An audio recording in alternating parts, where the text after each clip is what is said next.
شورابینی شهری به مناسبت روز بین المللی حفظ کودکان تحت عنوان کودکان دنیای مایند با پیشنهاد نمایش هنر و ایجاد و دستاوردهای کودکان و نوسان پایتخت، آزمون و مسابقه‌های فرهنگی و معرفتی و فراغتی و ورزشی با شرکت کودکان و نورسان جریان گرفت. مورد ذکر است که باغ کودکان امروز فضای فرحبخش ایدانه داشت. در هر یک گوشه علایده باغ کودکان و نورسان دستاوردهای خود و برنامه‌های گوناگون فرهنگی را پیشنهاد شرکت‌داران چورابینی امروزه نمودند که خیلی جالب و خاطرماند بود. کودکان گل‌های زندگی، معنی حیات و در مجموع دنیای رنگین و بی‌آلایش ما بوده آینده‌سازان جامعه و فرد درخشان بشریت می‌باشند. این است که در همه دور و زمان به مسئله حفظ حقوق و منفعت‌ها، تعلیم و تربیت، تامین حیات ارزنده، انکشاف روانی و جسمانی و فراغت و استراحت کودکان نورسان توجه مخصوص ظاهر گردیده. اینک طول زیاده از نیم عصر تجلیل گردیدن روز بین المللی حفظ کودکان اثبات این گفته ها می باشد. مقامات اجرایی حکومت دولتی شهر دوشنبه با مقصد تطبیق عملی دستور سپارش‌ها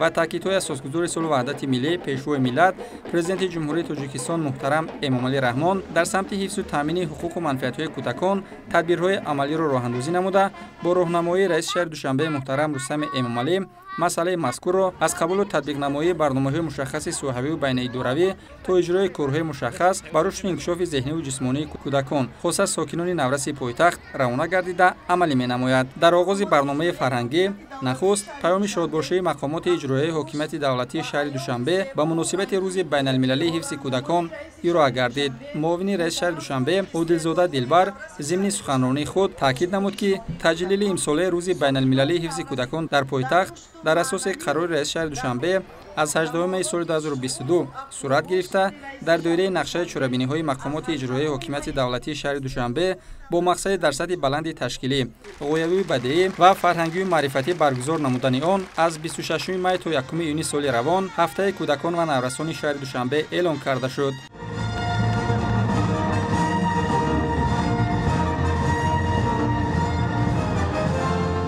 در ادامه چورابینی شهری به مناسبت روز بین المللی حفظ کودکان با اشتراک نمایندگان ساختارهای داخلدار به غالبان المپیاد دوم دستاوی خوانندگان مؤسسه‌های تعلیمی شهر دوشنبه از فن تکنولوژی و آزمون و مسابقه‌های داورگردیده به مناسبت روز بین المللی حفظ کودکان دیپلم و سپاسنامه و تحفه‌های آماده مقامات اجرایی حکومت دولتی شهر دوشنبه در وضعیت تنتنوی تقدیم کرده شد.